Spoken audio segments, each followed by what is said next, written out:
Comme vous le savez tous, puisque c'est pour ça que vous êtes là, c'est Marc Durand qui est notre conférencier ce soir. Je vous ai dit que je ne vous exposerai pas avec le curriculum vitae, mais je vous ai menti. Je vais quand même en faire un petit bout pour Marc Durand. Je pense que c'est important de situer qui il est exactement. Marc a d'abord eu une formation d'ingénieur géologue, ou donc, mais à Polytechnique, bien sûr. Il est membre de l'Ordre des ingénieurs du Québec depuis 1968, date de sa graduation. Il a poursuivi les études après ça en maîtrise à Poly, et puis il a étudié après coup à l'École nationale supérieure de géologie appliquée en France. Il a obtenu là-bas un diplôme d'ingénieur en géotechnique, complété une recherche et une thèse sur la géomécanique des shales, des marnes et des argiles du Trias. Cette thèse-là a mené à l'obtention d'un diplôme de docteur ingénieur de l'INSNG, l'institut en question. De retour au Québec, après ce glorieux séjour en France, Marc a d'abord retourné faire une formation postdoctorale, un stage postdoctoral à Polytechnique, où il a travaillé sur les formations rocheuses de la plaine du Saint-Laurent. Ensuite, il a poursuivi une activité de recherche qui englobait tous les grands travaux d'infrastructure dans l'île de Montréal et sur la rive sud, le métro, les tunnels collecteurs, les émissaires, les fondations du stade olympique, tous ces grands problèmes où les géologues ont joué un rôle important. Marc a été professeur-chercheur à l'UQAM de 1974 à 1999. C'est un glorieux retraité, comme plusieurs d'entre nous maintenant. Et à l'UQAM, il a contribué de cette façon-là à former une partie non négligeable des géologues diplômés au Québec. Malgré ça, il évite de se désigner comme géologue, assez curieusement et paradoxalement, parce que ce titre est réservé aux membres de l'Ordre des géologues du Québec, un organisme qui a été créé après sa retraite et dont il ne peut pas faire partie. C'est un peu paradoxal, mais bon, il est ingénieur géologue et c'est sous ce terme-là qu'il continue de travailler. Il est donc expert dans les questions géotechniques qui touchent le shale d'Utica et les autres composantes de la géologie de la plaine du Saint-Laurent. C'est son domaine d'expertise et de recherche. Et c'est depuis ces recherches-là qu'il continue à titre personnel. Vous savez, on est un certain nombre comme ça, une fois à la retraite, on n'arrive pas à se retraiter vraiment, et on continue d'être actif, c'est ce que Marc fait. Et c'est un peu le bilan d'analyse qu'il a fait au cours des derniers mois qu'il va nous présenter maintenant. Alors, la soirée va se dérouler d'abord par une première partie, une introduction à la géologie de l'Utica, un exposé de la technique de fracturation hydraulique avec la présentation d'un vidéo. Après quoi, Marc fera un exposé et on reviendra avec un deuxième vidéo pour prendre des questions à la fin, des questions et des commentaires. Vous êtes invités finalement à faire des questions et des commentaires à la fin. Vous pouvez en faire aussi, si vous le souhaitez, après le premier exposé de Marc, mais on préférerait qu'il ne soit pas interrompu pendant l'exposé, si ça vous convient. Marc? Merci beaucoup.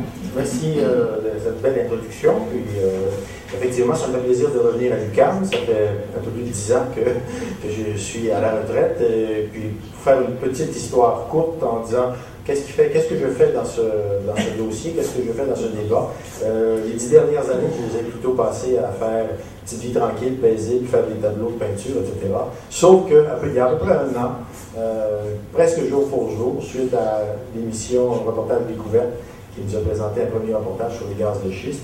Il dit il y a des trucs qui n'ont absolument pas de bon sens là-dedans. Donc, de ma paisible retraite, j'ai sursauté à peu près haut comme ça quand je me suis mis à lire les rapports déposés par l'industrie au BAP et les éléments. J'ai dit c'est pas possible que ces gens-là présentent la géologie locale d'une façon aussi simpliste et se lancent dans un projet tête baissée. On a vu que ce projet a été lancé tête baissée sans beaucoup d'études. Et en ce qui me concerne, la partie que moi je connais, ce dont je vais vous entretenir ce soir, c'est les aspects géologiques. Et pourquoi j'utilise le terme aussi géotechnique? Ben, en fait, c'est vraiment mon domaine. Je ne suis pas géologue pour étudier les roches en tant que telles.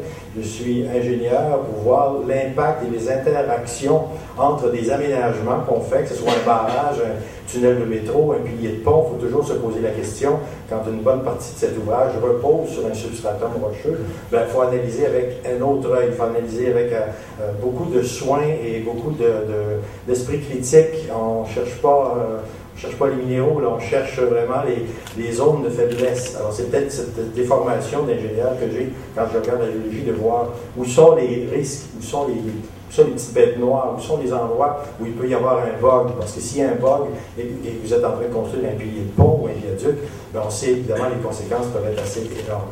Alors, dans le cas du développement du shale gazifère, tel qu'on nous l'a présenté jusqu'à maintenant, j'ai trouvé de très gros bugs et c'est ça dont je vais vous entretenir ce soir. Alors, on va commencer par la vidéo. Je vais me reposer pendant 10 minutes. Ça dure 10 minutes. Le commentaire sonore est déjà fait et je reviendrai sur l'exposé principal. Cette vidéo présente quelques paramètres géologiques et géotechniques dans l'exploitation proposée du gisement gazier qu'on nomme shale d'Utica. L'Utica est l'un des composants d'une épaisse séquence de strates sédimentaires qui s'est formée il y a environ 450 millions d'années. Les shales d'Utica étaient à l'origine des vases marines sédimentés avec une abondante matière organique. La transformation des sédiments en strates rocheuses peu perméables a emprisonné cette matière organique. L'Utica est en surface à l'ouest du fleuve Saint-Laurent.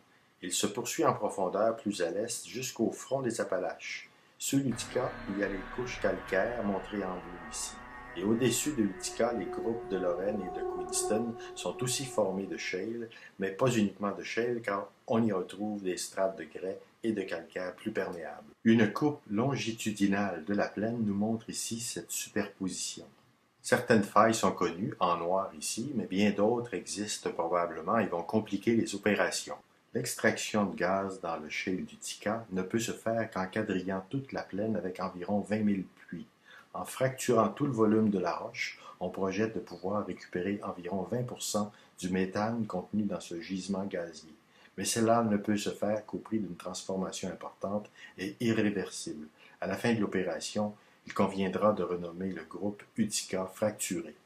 Tout ceci se passe en profondeur, donc invisible à nos yeux. Comme on pourrait penser qu'il n'y a que les milieux ruraux qui sont affectés, je vais expliquer maintenant ce que c'est qu'un puits de gaz en 3 dimensions, et pour mieux visualiser l'échelle, je vais aussi le placer en pleine ville. Voici un cube de 1 km d'arête qui représente 1000 mètres de roc. Au-dessus, il y a le sol de surface, ainsi que la nappe phréatique représentée par la surface bleue. Le puits, montré ici en rose, traverse toute la couche de 1000 mètres et plonge ensuite à l'horizontale dans le shale d'Utica contenant le gaz. La fracturation, quand tout se passe bien, se situe dans toute l'épaisseur d'Utica, 100 mètres dans cette modélisation. Elle se fait en 8 ou 10 sections dans la partie horizontale du forage. Cette fracturation est obtenue en injectant un fluide, de l'eau à 99% ainsi que des additifs à très très haute pression. Cette haute pression dépasse la résistance de la roche ainsi que la pression ambiante et les fractures pénètrent de part et d'autre sur plusieurs centaines de mètres. 100 mètres d'Utica, c'est la valeur minimale, car l'épaisseur moyenne de ce shale sera plus couramment 200 mètres et même plus. Il y a donc ici 1 km² et 100 mètres d'épaisseur, soit un volume de 100 millions de mètres cubes de minerai de gaz, acquis au prix faramineux de 10 $ annuellement. Quand le gisement est plus épais, le coût à la tonne de ce minerai est 2 cents le million de tonnes. Regardons maintenant les mêmes opérations dans le cas où le forage horizontal aurait rencontré une faille géologique, schématisée ici par le plan rouge. Ces failles, dont on ne montre ici que la portion comprise dans le cube de 1 km, ont en réalité des extensions bien plus grandes et recoupent plusieurs couches géologiques. Ce n'est peut-être qu'un forage sur 10 ou un forage sur 100 qui recoupera une faille. On ne connaît pas suffisamment leur nombre et leur répartition pour être plus précis, mais ce qui est certain, c'est qu'en forant partout dans l'Utica, on aura des dizaines, voire des centaines de cas problématiques. Reprenons l'animation qui montre une étape de fracturation hydraulique dans la couche d'Utica, toujours dans un cas où l'épaisseur serait de 100 mètres. Et recouvrant le shale, on a encore une fois 1000 mètres de roc du groupe de Lorraine. L'injection sous des pressions de l'ordre de 300 à 400 fois la pression atmosphérique ouvre progressivement des fractures dans le roc. Les fractures ont plus de facilité à s'étendre vers le haut que vers le bas en raison du champ des pressions naturelles. L'injection comprend, en plus du fluide, des particules solides qu'on veut mettre en place dans les ouvertures pour les garder ouvertes de façon permanente, même lorsqu'on aura terminé d'injecter sous haute pression.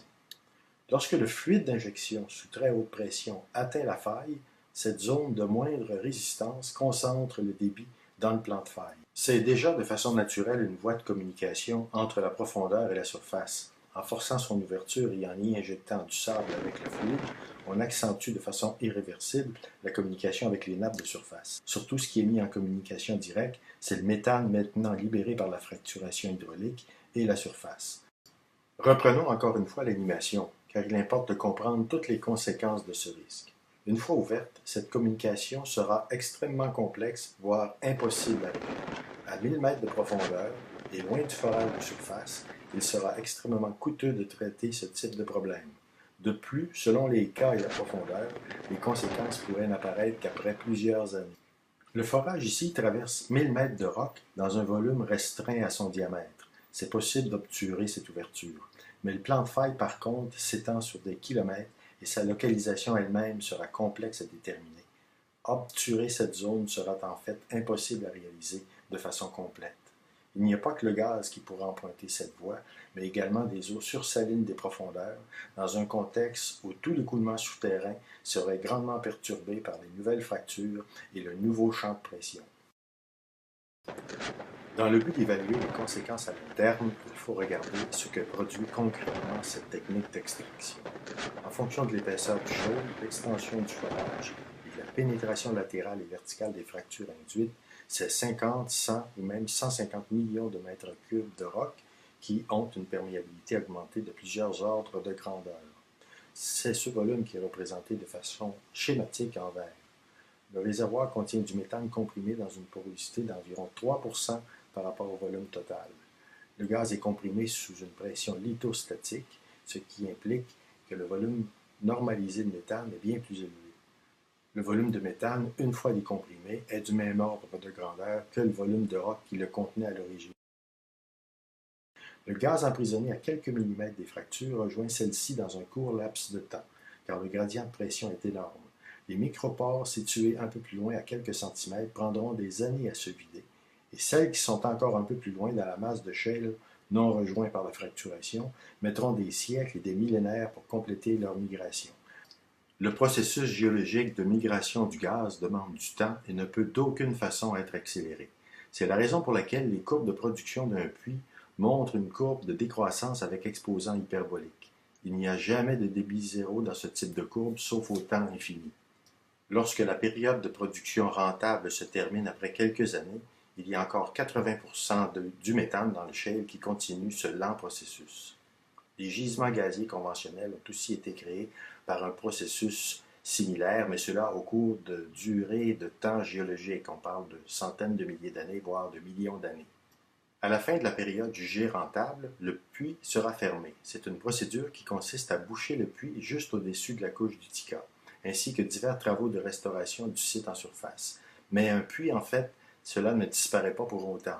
L'ouvrage conçu et optimisé pour sortir du gaz va être à la fin converti en un autre type d'ouvrage, un ouvrage qui aura la fonction contraire, celle d'empêcher maintenant le méthane de sortir. Au moment de la construction du puits, le coulis est poussé du bas du forage vers le haut dans un mince espace annulaire de quelques centimètres à peine. Ce n'est pas un béton résistant qui peut être mis en place sur plus de 1000 mètres de long entre deux parois si rapprochées. Le coulis est un produit très fluide qui n'a à l'origine comme fonction que d'assurer la stabilité du tubage et accessoirement de sceller l'extérieur du puits. Mais il y a des fissures de retrait concentriques, des mauvais scellements de l'espace entre le roc et le tubage en raison de coulis mal adaptés aux conditions locales, mauvais nettoyage des bouts de forage, venue d'eau non contrôlée, présence de fractures dans le roc très près des parois et diverses autres causes expliquent les fréquents problèmes de fuite dans le scellement extérieur. Le conduit de 1000 mètres de notre petit exemple traverse tout le roc jusqu'au réservoir qui contient après abandon plus des 3/4 de son contenu d'origine en gaz. Même bouché parfaitement, ce conduit aura une perméabilité plusieurs milliers de fois supérieure au roc où il a été foré. Comme tout ouvrage fait d'acier et de béton, on doit se questionner sur la durée de vie de cette structure qui opérera maintenant pour les siècles à venir en tant que bouchon devant résister à des pressions croissantes de gaz venant du réservoir. Du béton véritable ne sera mis en place qu'en surface. Plus en profondeur, ce qui importera, c'est la durabilité du coulis mis en place entre le tubage d'acier et la paroi rocheuse du forage.